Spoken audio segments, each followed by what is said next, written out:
Okay, so now we're going to talk about a scenario. I've been throwing all these attacks at my opponent. I'm doing the gringo grip. I'm crossing his arm over. I'm attacking the wizard. I'm doing it on the right. I'm doing it on the left. I'm throwing up triangles. A lot of things that we're doing is pulling, pulling, pulling. And so what people are going to start doing is they're going to start posturing as hard, and they're actually going to overdo it so much that's going to give me a great opportunity to really work that hip bump, that basic.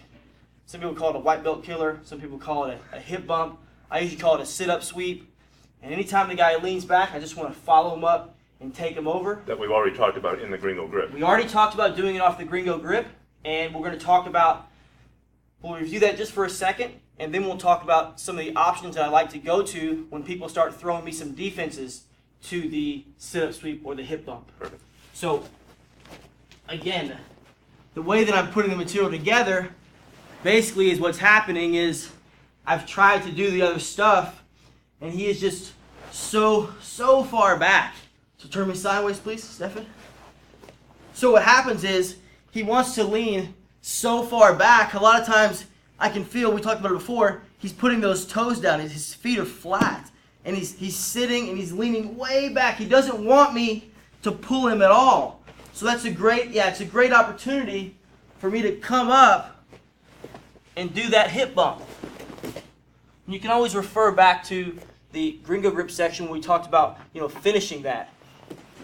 One of the most common defenses to that is that I might lose a little bit of control of his arm and he's going to post his arm out. That's really common. Most people are going to go to Kimura. I am too. I'm going to talk about some details about finishing that.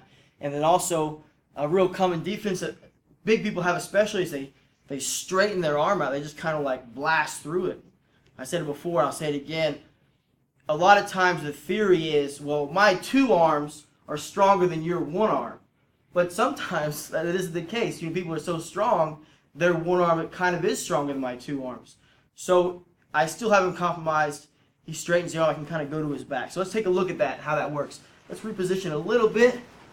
Here we go. So again, he's leaning way back. He's exaggerating the action. He knows that I want to pull him down. I'm going to give a little swivel here, come back the other way, and I want to bump, and he just posts that hand out.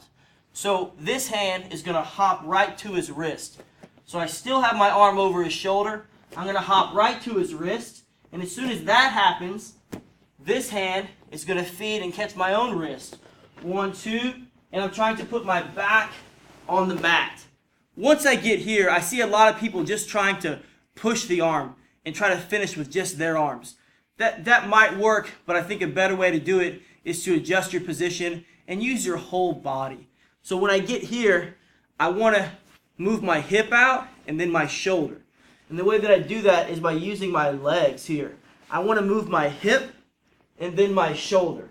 And then I want to move my hip and then my shoulder. And now you can see, if you can just rotate a little bit, you can see how I'm at a side angle. And again, most people will just start to turn. One little thing that I do that I think really helps me personally to finish is I actually want to stretch my legs, and I want to pull his arm almost as if I'm trying to pull his shoulder out of socket. So when I get here, I trap his arm to my body, and I want to straighten, and I want to pull almost like his arm is coming out of socket. That kind of makes the joint loose, and then when I start to turn, there's a tremendous amount of pressure. And a lot of times when I'm explaining pulling the arm out, I've worked at a jiu-jitsu school for a long time, and we get a variety of different colorful type of people coming in. And a lot of times I get some people that are a little bit wacky or a little bit crazy. And for some reason I get a lot of people coming in and they want to tell me they've had grappling before, but they focus more on street style self-defense. And they also can't remember who they trained with. They definitely can't remember the person who gave them their black belt that they have. They trained for 10 years, but I can't remember the guy's name. Well, what school was it at? I never really paid attention. Yeah. Okay, that makes a lot of sense. So I get that, And a lot of those people, again, they want to tell me about how their style is more street style, and they're trying to kill people. I like to grab the head, and I want to break the neck, but I don't just twist it.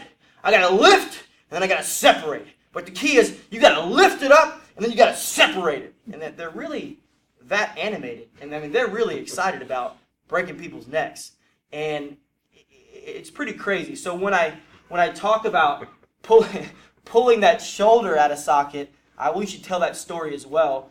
And I don't know if maybe subconsciously that's why I started doing that. I wanted to lift and separate the shoulder. Maybe that's what I was doing, but no matter where I got it from, I really feel like it helps me to finish the Kimura. Lift and separate my shoulder one more time. I will.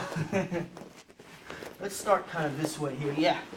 So again, he's leaning back. He's exaggerating the motion. He's really worried about me getting control of his arm. You see how those feet switch? That really helps me to do this hip bump. I'm going to move. I'm going to come up. Boom. He posts. I'm here. I'm here. I want to lock him in. There we go. Now, I'm going to move my hip, move my shoulder. Move my hip, move my shoulder. So when I move my hip, my shoulder, I get kind of perpendicular to him. I like to lock my feet. And here comes the lift and the separate. So I'm going to straighten my legs like a scissor. And now, look, I'm leaning back. It's putting pressure already. Oh, that hurts. It kind of makes the joint loose in a way. It's kind of hard to explain. But I want to pull. And now when I turn, I get a much stronger effect. Now, I want to add to that, even when I do this correctly, or maybe if I forget one detail or I'm a little bit loose on my grip or something, people still do that power out. They want to stretch out.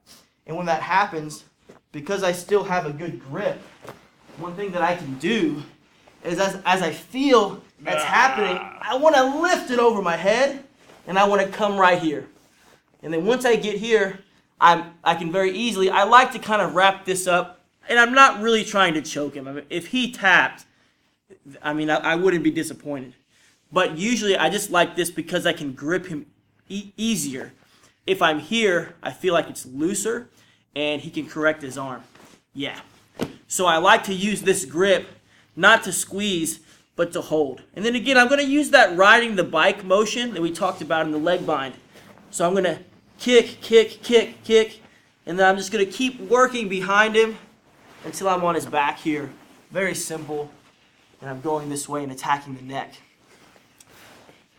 Just like in the leg bind, when I try to go for his back, people will push into you or they'll turn away.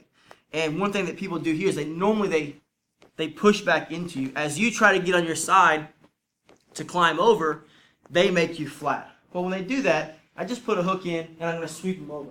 Because I have the arm trapped, so let's say I was back here, I'm just like this. I'm lifting, I'm separating, but it's not working right now. So I go here, and I'm pulling with my legs as well. I get here. So as I'm starting to move out, he really runs me back down. No problem. I'm going to move my hip a little bit this way. I have the arm trapped. I put this in. I turn him over. And now I have a great position here. I might be able to finish the choke. I may have to dismount. And I want to squeeze. And I finish.